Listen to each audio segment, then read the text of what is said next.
وہ عورت جو اس حال میں مری کہ اس کا خامد اس پہ راضی تھا، فرمایا وہ عورت سیدھی جنت میں جائے گی۔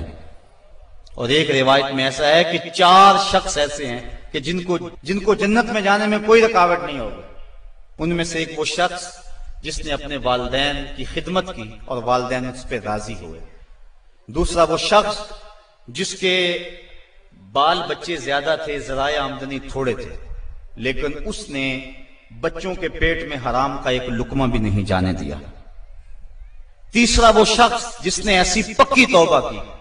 گناہوں کی طرف دوبارہ پلٹنا اس کے لیے اتنا ہی مشکل ہے جس طرح تھنوں سے نکلے ہوئے دودھ کو واپس کیا جائے، اور چوتھی وہ خاتون کہ جس نے اپنی ساری محبتیں اپنے خامد پہ نچھاور کر دی اور اس حال میں فوت ہوئی کہ اس کا خامد اس پہ راضی تھا۔ فرمایا ان 4 کو جنت میں جانے سے کوئی بھی نہیں روک سکتا۔ تو عورت کی جنت مرد ہے، اگر وہ مرد کو راضی کر لے گی تو جنت کی راہوں کی مسافر ہے، اور اگر وہ اپنے شوہر کو راضی نہیں کر پاتی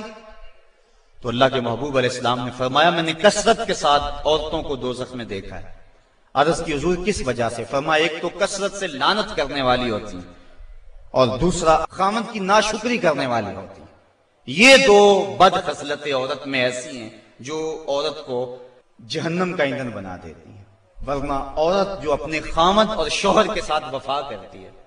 کسی بزرگ نے کہا کہ عورت نے 2 بول بولے کہ میں تیری ہوں،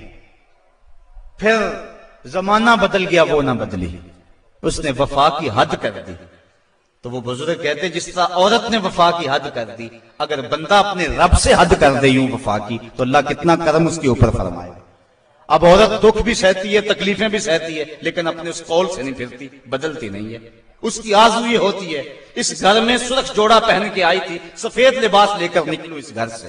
یہ اس کی آرزو ہوتی ہے۔ اور کسی عورت کی یہ خوش قسمتی ہے۔ تو عورت اگر اپنے خامن کو راضی رکھتی ہے تو وہ جنت کی مسافرہ ہے، لیکن اگر اپنے خامن کو ناراض کر دیتی ہے تو وہ جنت کی خوشبو بھی نہیں پائے گی۔ اس حال میں مرے کہ اس کا شوہر اس سے راضی ہو جائے۔ اللہ اکبر۔ اللہ کے محبوب علیہ السلام نے مردوں کو عورتوں کے ساتھ اور عورتوں کو مردوں کے ساتھ حسن سلوک کرنے کی تلقین ارشاد فرمائی، اور آقا کریم نے جو آخری وصیت اپنی امت کو کی اس کے بعد حضور علیہ السلام کا وصال ہو گیا، اس کے بعد کوئی وصیت نہیں ہے حضور کی زبان سے جو نکلی ہو۔ فرمایا لوگوں میں تمہیں 2 چیزوں کی وصیت کرتا ہوں، ایک الصلاۃ نماز یعنی نماز کو نہ چھوڑنا، اور دوسری وصیت یہ تھی کہ میں 2 کمزوروں کے بارے میں تمہیں اللہ سے ڈراتا ہوں، ایک غلام اور دوسری تمہاری بیویاں۔ ان 2 کمزوروں کے بارے تمہیں اللہ سے ڈراتا ہوں، ان پہ ظلم نہ کرنا، انہوں نے بھاگ تو جانا نہیں ہے، گھر سے نکل تو جانا نہیں ہے، تو ان پہ ظلم کرو گے تو یہ دکھی ہو جائیں گے۔ تو آقا کریم علیہ السلام نے فرمایا ان 2 کمزوروں کے بارے میں تمہیں اللہ سے ڈراتا ہوں۔ بلکہ اس قدر حضور نے عورتوں کی نزاکت کا لحاظ رکھا، ایک سفر پہ تھے، ایک شخص اونٹوں کو ہانک رہا تھا، اس کا نام تھا انجشا، تو وہ جلدی اونٹوں کو نہ ہانکنے کی کوشش کر رہا تھا تاکہ جلدی پہنچ جائے۔ تو آقا کریم نے فرمایا انجشا آہستہ، فرمایا یہ جو اونٹوں کے اوپر عورتیں بیٹھی ان کی طرف اشارہ کر کے کہا یہ نازک آبگینے ہیں، کہیں ٹوٹ نہ جائیں۔ عورتوں کو نازک آبگینے قرار دیا۔ آج ہمارے معاشرے کے اندر گھروں میں جو جنگ و جدل کا ماحول ہوتا ہے اور عورتوں کے ساتھ جو سلوک کیا جاتا ہے، بتاؤ یہ نازک آبگینے سلامت رہ سکتے ہیں؟ حضور نے تو فرمایا انجشا اپنے اونٹوں کی رفتار کو کم کرو، کہیں یہ نازک آبگینے نہ ٹوٹ جائیں۔ اور پھر سنو حضور نے کیا فرمایا، حبب الیہ من دنیاکم ثلاث، لوگوں تمہاری دنیا سے مجھے صرف 3 چیزیں پسند ہیں، رنگ و نور سے سجی ہوئی یہ کائنات تمہیں مبارک ہو، یہ بزم کواکب کا نور، یہ افلاک، یہ زمین، یہ لہلہاتے ہوئے سبزے، یہ کائنات کا حسن، یہ کوس قضا کی رنگینیاں، یہ بہاروں کے رنگ، یہ پربتوں کی کتاریں، یہ مرغن غذائیں، یہ انواع و اقسام کے پھل، زندگی کا سارا حسن، یہ موسموں کا نور اور روشنی، سب کچھ تمہیں مبارک ہو۔ فرمایا مجھے تو صرف تمہاری دنیا سے صرف 3 چیزیں پسند ہیں، یہ نہیں کہا میری دنیا سے، کہا تمہاری دنیا سے۔ بلکہ ایک حدیث کے لفظ حضور نے یوں فرمایا کہ میری مثال ایسے ہے تمہاری دنیا کے ساتھ جس طرح کوئی مسافر گزر رہا ہو اور راستے میں کوئی درخت ہو اور وہ چند لمحوں کے لیے اس کی چھاؤں میں بیٹھ جائے۔ تو کہا میں تو چند لمحوں کے لیے رکا ہوں، اور رک کے ایک ایک لمحہ انسان کو زندگی گزارنے کا راستہ بتا گئے ہیں۔ چند لمحوں کے لیے وہ ٹھہرے ہیں جس پیڑ کے نیچے، سنا ہے آج تک اس پیڑ کا سایہ مہکتا ہے، آج تک وہاں روشنیاں پھیلی ہوئی ہیں۔ تو کہا حبب الیہ من دنیاکم ثلاث، مجھے تمہاری دنیا سے صرف 3 چیزیں پسند ہیں، الطیب والنساء وجعلت قرۃ عینی فی الصلاۃ، ایک خوشبو،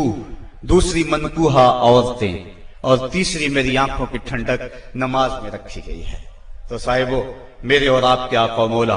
حضور نبی رحمت صلی اللہ علیہ وآلہ وسلم نے یہی ہمیں وصیتیں کی، عورتوں کے ساتھ اس نے سلوک کرنے کا، اور عورتوں کو حکم دیا کہ تم اپنے خامند کے ساتھ اس نے سلوک کرو، بلکہ فرمایا کہ اگر اللہ کے علاوہ کسی کو سجدہ جائز ہوتا تو میں بیوی کو حکم دیتا کہ وہ اپنے خامند کو سجدہ کیا کرے۔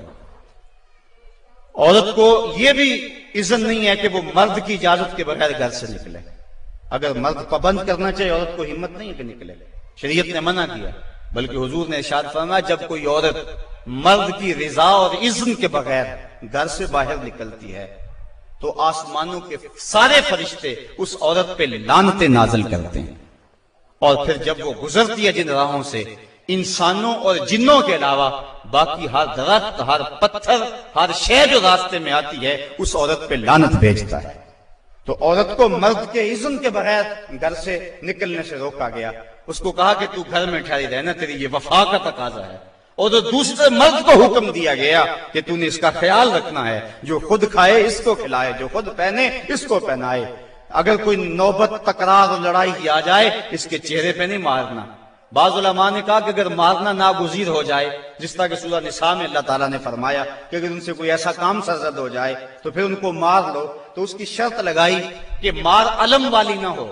بلکہ اس سے ذہنی تکلیف پہنچانا مقصود ہو۔ اور بعض نے کہا کہ مسواک کی مقدار کے اندر روئی لے کر اس روئی کا ایک ڈنڈا بنایا جائے اور روئی اس عورت کو ماری جائے۔ اب بتاؤ، روئی کے ڈنڈے مارنے سے عورت کو کوئی تکلیف ہوگی، یا سرہانہ پکڑ کے اس کو مارو گے تو کوئی تکلیف ہوگی؟ تو مقصد عورت کے اوپر مرد نے اپنے غصے کو نکالنا ہے، ورنہ یہ ایک ایسا نازک آبگینہ ہے کہ اگر تم ڈنڈوں سے مارنے لگو گے، ٹھڈوں سے مارو گے اور زبان سے گالیاں دے گے تو یہ مقدس رشتہ اور یہ نازک آبگینہ ٹوٹ جائے گا اور گھر کا ماحول خراب ہو جائے گا۔ وہی میاں بیوی کامیاب زندگی گزارتے ہیں اور انہی کی اولادیں درست ہوتی ہیں جو ان چیزوں کا لحاظ اور خیال رکھ کے محمد عربی کی سنت سیرت پہ عمل کرتے ہیں، اور جنہوں نے اپنے گھر کو جنگ کے نقشے میں بدلا ہوا ہوتا ہے، وقتی طور پہ وہ روب جھاڑ بھی لیں لیکن ان کی زندگی کے اندر حسن اور طمانیت نہیں ہوتا۔ تو آج میں نے اس نشست کے اندر یہ چند باتیں